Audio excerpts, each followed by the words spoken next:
Well, welcome everyone to another episode of Business Talk, a podcast presented by Business West and sponsored by Greenfield Cooperative Bank. I'm George O'Brien, filling in for Joe Bednar. We have a terrific show today. We have with us Diana Szynal. She is the president and CEO of the Springfield Regional Chamber of Commerce. Welcome. It's so nice to be here with you, George. It's nice to It's have you with us. always a treat to sit down and talk to you. It is. It's a treat to talk to you. So it's a very busy time for you. You've got a lot going on. You had your government reception last week. You're planning Outlook. You've got all kinds of events coming up. I know you took a couple minutes to squeeze us in. We're happy to have that. So we'll get to your events coming up and everything that's on the schedule. But let's talk about chambers of commerce. Now, you're a veteran chamber leader. You were leader up in Franklin County for a while. Now you're down here in Springfield. We've seen I don't want to call it an evolution, but there's been lots of changes on the chamber side. Chambers are smaller now. They're more focused. The staffs are smaller. Membership is a little bit smaller, but the mission has always been the same. So talk about kind of what we'll call a new era for chambers. I mean, chambers are still, so important, so relevant, small but mighty, I guess I would say. So they are, I think most of the local ones, I think you could point to most of the local ones and say that they are a bit smaller than they have been. But there's a lot of enthusiasm. Our mission is the same, so therefore our work is the same, focusing on communications, programming, and then we have all the legislative advocacy work we do, which is a big part of what we do. That's always going to be important. And so, we're proud to just keep going and keep building, and we've seen a little bit of growth at the chamber, actually, and our programming has been great in terms of attendance. You come to some events and you see they're very well attended. So I think chambers are still very relevant, very important. Flashback a few years to COVID. This was a time when chambers became incredibly relevant. Business owners were in need of guidance, they needed direction, and chambers were enjoying a great time. The phones were ringing, people were coming in, and people came to understand the importance of chambers to smaller businesses, larger business, the community at large. Momentum was gained during COVID. Has that momentum carried over now that we're, quote, back to normal, unquote? I think so because we got programming going again. That was one of the difficulties during COVID. We couldn't have our programming and offer that networking and those opportunities for collaboration. But those are back. Those are roared back. So I think COVID was an excellent example of why chambers are important, because we can be that hub, for information, a hub for support. When businesses really need it the most, but then in good times, we also have this, this robust, programming, and I can't wait to talk about that. But let's talk about events for a minute. The traditional chamber events have always been the breakfasts and the gatherings, and during COVID, the world kind of learned it didn't have to go in person to do things. We could do things by Zoom. As much as I dislike Zoom, that's on the record, but the world kind of got away from meeting in person. Some people have welcomed those in-person gatherings back, and some people haven't. What have you observed? I have definitely observed that people want to be back. And there's, especially initially, there was just a lot of pent up, people just wanting to get back with people. We're designed to be, with others and in a community, and so we're seeing that uptick continue on. Our events are, like I said, so well attended, and we keep the programming somewhat fresh. We're constantly looking at events and how can we make them a better experience for people. So I think events is one of the things people value the most about the Springfield Chamber. Well, I go way back, as you know. Obviously, this is gray, white hair on top of my head. But chambers have always been about bringing business owners together, networking, learning from each other, sometimes doing business with one another. It's always been about bringing people together. And I was wondering if chambers were going to survive and thrive in an era when there was less of that. People not going out to events after hours as much as they used to, people not going to breakfast as much as they used to. But tell me, the chamber's still doing well in this environment there? Absolutely. I mean, we had Super 60 in November. It was huge. I think you were in the room. Well, we'll talk about Super 60. Sure. Yeah, we'll talk about Super 60. But, I'm just not seeing... I'm not seeing a decline at all. I'm seeing a lot of enthusiasm for events. That said, though, we do post-event surveys to anyone who attended to make sure that we're really giving our members what they want. And one of the things we may do is add in, instead of just breakfast, maybe do some breakfast and some lunches. Different times of day work for different people at different points in their lives or different points in their professional career. So we always try to be responsive and make sure that we're offering programming that appeals to everybody, but also time and convenience that appeals to everybody. And we don't do a lot of Zoom. We don't do any Zoom, remote or virtual events. This chamber doesn't do any. We certainly hold some of our meetings that way, board and our legislative subcommittees and whatnot. But for the most part, we try to be in person because it is about connection. Okay. We'll talk about events in a minute. Talk about businesses, the issues that are confronting them today. What was that old saying? What keeps them up at night? And how is the chamber working to help businesses with those issues today? I mean, expenses are skyrocketing. People are really concerned about that.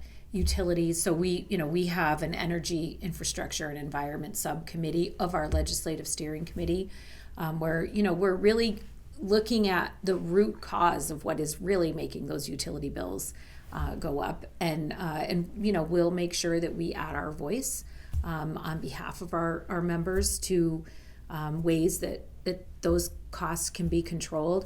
I mean, I think workforce continues to be an issue. Housing is an issue.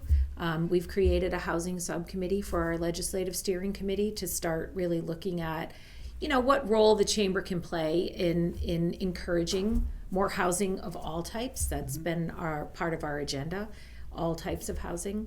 So, we try to just be reactive to, to the things that we're hearing, and it is workforce, it is costs. The chamber likes to say that it gives voice to the business community. Talk about the ways that it does that. Well, through our legislative advocacy work, for sure. We just signed on to a letter with a number of business organizations from across the state on the House data privacy legislation that's pending.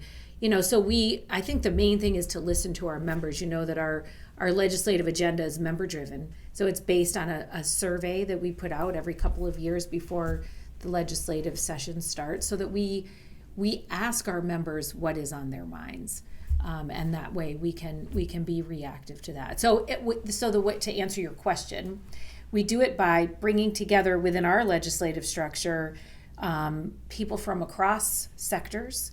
Our legislative steering committee has about 24 folks on it.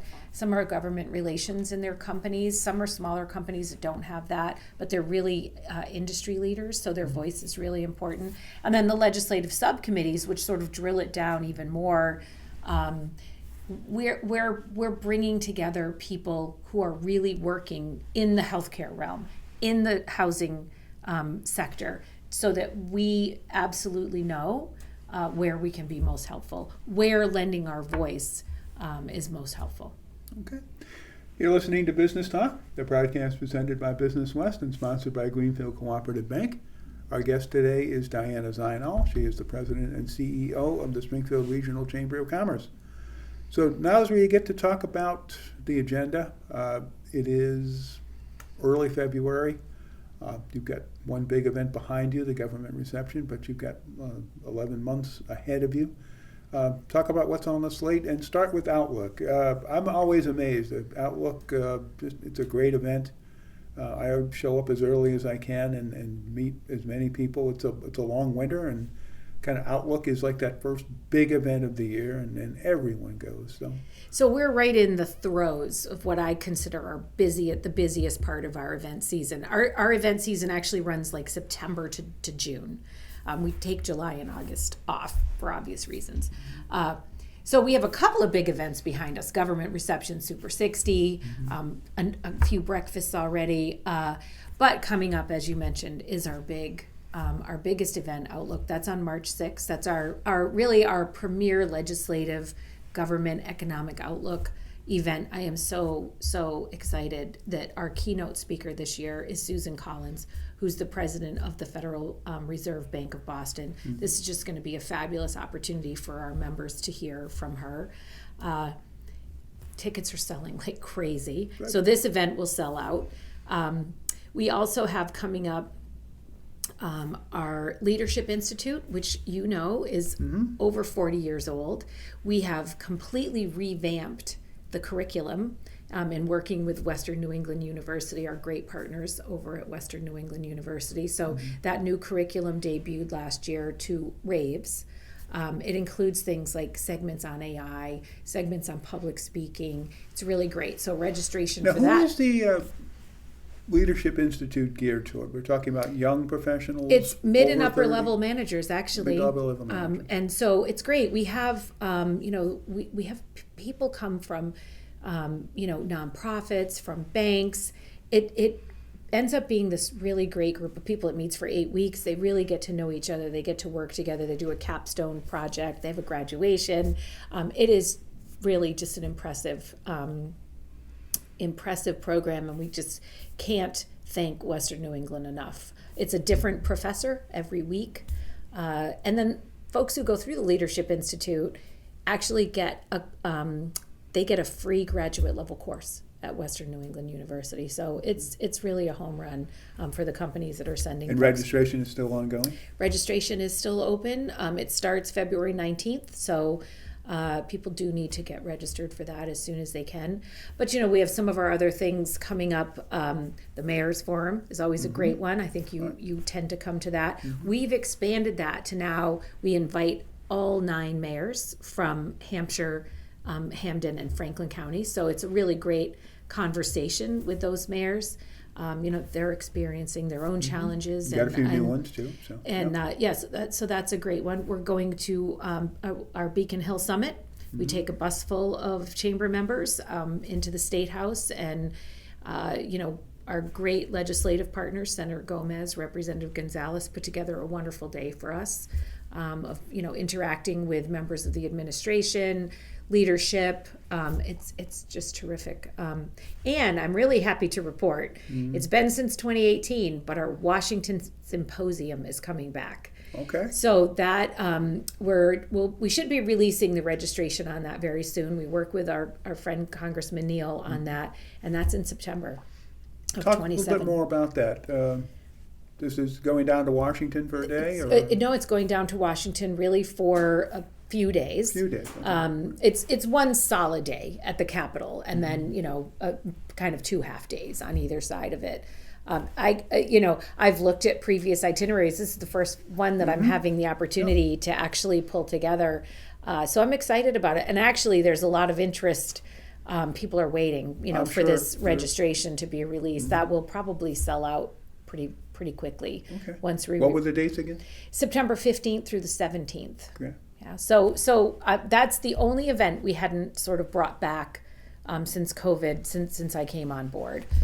Timing wise, it just we couldn't really make it work until this year. But we're really excited about that. Our annual meeting, which we've now changed to call Spotlight an annual meeting, that happens in June. That's another, I love events where there's a lot of celebration and enthusiasm and celebrating members of our community, chamber members. So that's one I always really, really look forward to. All right. It's still 10 months away, but to talk about Super 60, this is a program it's probably coming up on 40 years now. It's got to be coming close. Now you've expanded it. I like that you've expanded it. It's not just about revenue and revenue growth now. You've got a new category for giving back. You've got another new category for new businesses. Tell me a little startups bit about and also nonprofits. And nonprofits. It was sort of a realization that there are different measures of success, and we should be celebrating all of those measures of success. And that change of adding those 3 new categories has just breathed new life into this event. It is that's that event feels so good. It's so celebratory. We have the opportunity to celebrate those new businesses, those startups, those risk takers. I also love that, we pick a keynote speaker for that's always particularly inspirational, a local business person, who did take a risk and through hard work and dedication and really belief in themselves have achieved some success. So the keynote at Super 60 is always so inspirational. So we have. I remember that from last year. We've changed, we've changed some things about Super 60 that have been really well received, even right down to all of the winners, and there's 60 winners are invited to give us a piece of some type of branded swag, maybe Post-its or a coffee mug or whatever. And every winner gets a tote bag full of all of the things that have been given to us. People love it. They just love it. We had a bakery from Longmeadow actually make Super 60 cookies that went into each. So people really put a lot of time and effort into it. And that brings me to the other thing I love about Super 60. You don't have to be a chamber member to win a Super 60 award. And so I love that it really just opens up one of our events to a lot more people. So I love Super 60. We're already planning, of course, because it never ends, that planning process. But it is such a great event, and of course then Outlook, to be in that room. We've had up to 770 people for lunch at that event since I've been here, and it's the room to be in that day, isn't it? Absolutely. Yeah. Okay, one more.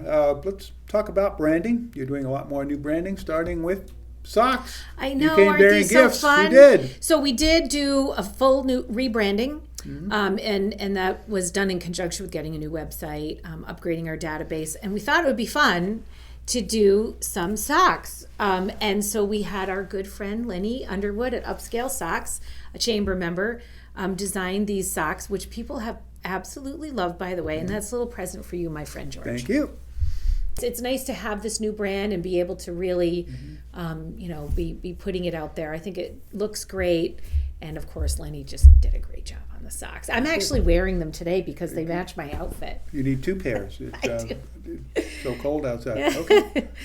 Yeah, so having the new brand has been fun, and the website is great. Can I just mention one more thing that we changed on the website? We put together, and this is fairly new, we have a page on our website called Chamber Cares. And that is because we were, oftentimes nonprofits were reaching out. They had, things they needed, or maybe they just wanted to promote, golf tournaments or whatever they might be doing. But we had a lot of members reaching out who are not in the nonprofit realm saying, we're looking to help. We've collected coats. Where can we donate coats? So we created a special page called Chamber Cares that has a listing of things like that, where businesses can connect with nonprofits, to the benefit of the entire community. So we're really excited about that new page on the website. Okay. Well, congratulations. You've got an exciting year coming up. Good luck with all that, starting with Outlook and right up to Super 60 again. Do you want to talk about our commercial too? Because we have a new commercial debuting. Okay, We do a commercial every year that we air on WWR, our Good Media partner, and that is about to debut. And it's a lot of fun to put together, and we get a lot of great feedback. No hints about who's featured? Well, I pull pictures. I go through, we have a big library of photography from all our events, and I go through and I just pick some photos. So you'll have to stay tuned to see who's in there. It's going to be great. It debuts at Outlook. We debut it at Outlook. Yeah, absolutely. Look forward to it.